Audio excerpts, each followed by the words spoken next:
Bismillahirrahmanirrahim. Assalamualaikum warahmatullahi wabarakatuh. Nah, kali ini saya akan membahas tentang yaitu ilmu manusia, bukan ilmu hewan, bukan ilmu yang lain, tapi ilmu untuk manusia. Nah, apa ilmu yang sebenarnya? Ilmu itu adalah akal pikiran, tidak ada lain selain daripada akal. Itu bukan ilmu, tapi hasil ilmu. Nah, setiap manusia ini sudah diberikan oleh Yang Maha Kuasa, yaitu akal pikiran masing-masing. Di situ akal manusia ini sama, tapi ada yang membedakan, yaitu pola pikirnya. Nah, maka setiap individu masing-masing diberikan akal. Nah, akal itu yaitu ilmu. Ilmu itu fungsinya untuk apa? Untuk menyelamatkan manusia dari apa?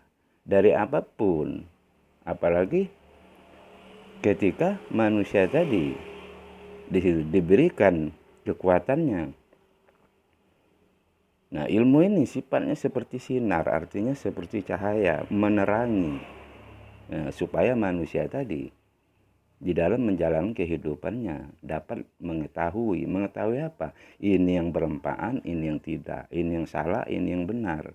Nah, fungsi daripada akal pikiran tadi.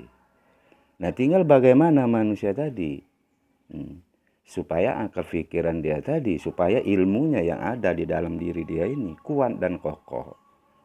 Nah, dari situlah yang membedakan antara ilmu khodam bahasanya kan dengan ilmu ketentuan dari Yang Maha Kuasa. Nah, apa itu ilmu ketentuan dari Yang Maha Kuasa? Yaitu ilmu pelindung kehidupan. Nah, arti ilmu pelindung kehidupan di sini akal kita melindungi kehidupan. Kehidupan siapa yang harus dilindungi? Ya, pertama diri kita sendiri bagi yang meyakini artinya ilmu pelindung kehidupan ini. Nah, ilmu ini adalah hak. Arti hak tadi, semua manusia bisa untuk mendapatkannya, mempunyai hak di dalam ilmu ini. Nah, ilmu pelindung kehidupan. Nah, ilmu pelindung kehidupan ini tidak ada lain, dia hanya menggunakan akal dan pikiran. Nah, bukan akalnya yang harus kita ambil lagi, tapi di sini kan kekuatan akal pikiran tadi yang sering saya sampaikan tadi, yang wajib kita yakini. Nah, bagaimana cara meyakininya? Ya diuji dengan suatu keyakinan. Di situ kan, diuji dengan suatu pengorbanan kan. Nah, akal ini kekuatannya luar biasa apabila manusia tadi tahu cara menggunakannya. Tapi kalau dia tidak tahu, malah sebaliknya, dikuasain artinya oleh apa? Kekuatan jin setan iblis.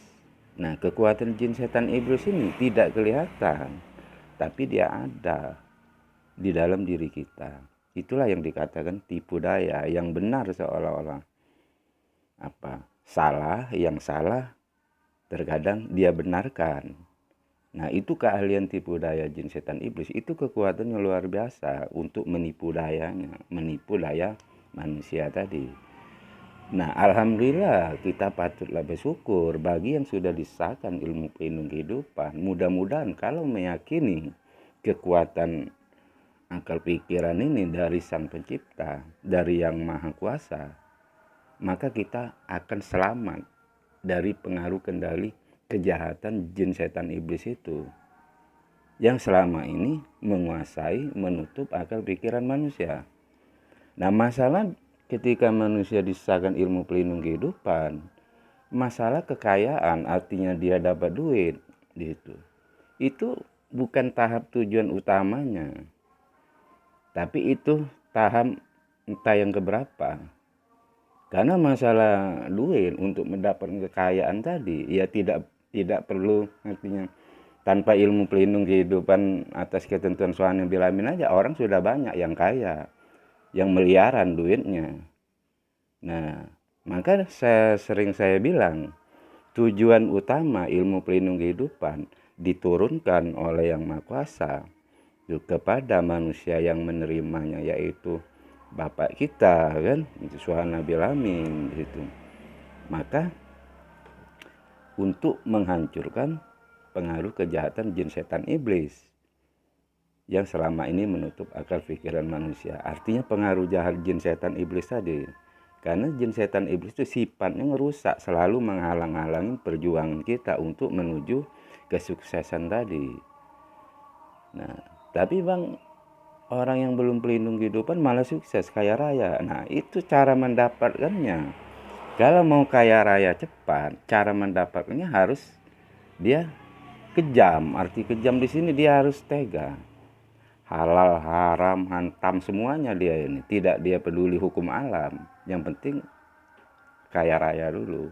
Nah, semua manusia itu yang penting dia punya nyali, punya mental. Akan cepat. Pakai target. Kalau 3 tahun misalkan tidak kaya, ya berhenti hidup gitu kan. Nah, tapi ketika kita membahas tentang ilmu, apalagi tentang ilmu pelindung kehidupan, nah dia membutuhkan proses.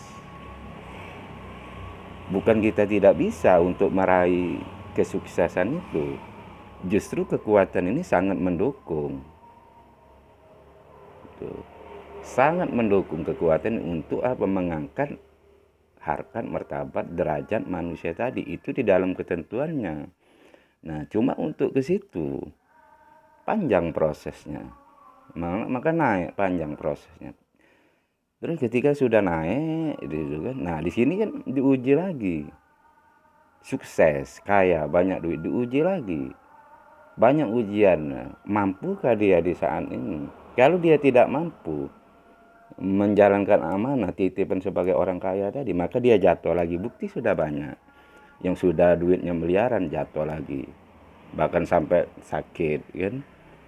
Nah, ini artinya belum siap diri dia di situ. Maka kita sebagai manusia, bahasanya apapun yang kita alami tetap syukuri dulu. Nah, ini bahasa sana bilang, apapun yang kita alami syukuri dulu, biar akal kita berpikir ke depannya lebih luas. Jangan gampang, artinya bosan sehat cari penyakit, bosan senang cari kendala. Nah, ini kita sebagai manusia pelindung kehidupan, kita harus hati-hati, teliti.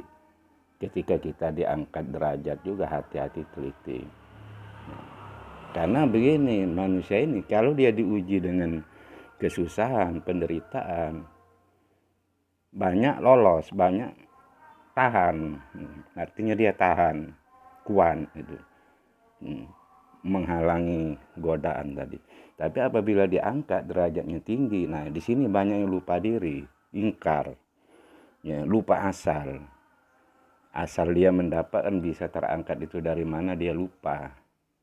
Boro-boro dia akan, artinya dengan diri dia kan itu, dengan orang lain. Nah, ketika lupa asal itu, nah di sini alam kehidupan putarannya. Tuh, berarti manusia ini diangkat, dia belum mampu menjalankan amanah tadi. Duit banyak, semacam harta benda banyak kan, dia belum mampu, sehingga alam kehidupan yang memprosesnya. Karena setiap manusia hidup tidak ada yang tidak disentuh oleh alam kehidupan. Maka hati-hatilah kita. Tuh, sederhana saja hidup kan, artinya walaupun banyak uang, ya sederhana aja pola hidup kita, sederhana. Yang penting kita kan ya berbagi, karena ada haknya masing-masing. Misalkan saya ada duit berapa, contoh, kalau saya mendapatkan duit, kalau duit sebulannya misalkan 2 miliar bahasanya kan gitu. Nah, itu hak yang murni saya berapa persen, yang lainnya hak-hak orang lain. Nah, itu harus berbagi, bahasanya sedekah. Supaya apa? Supaya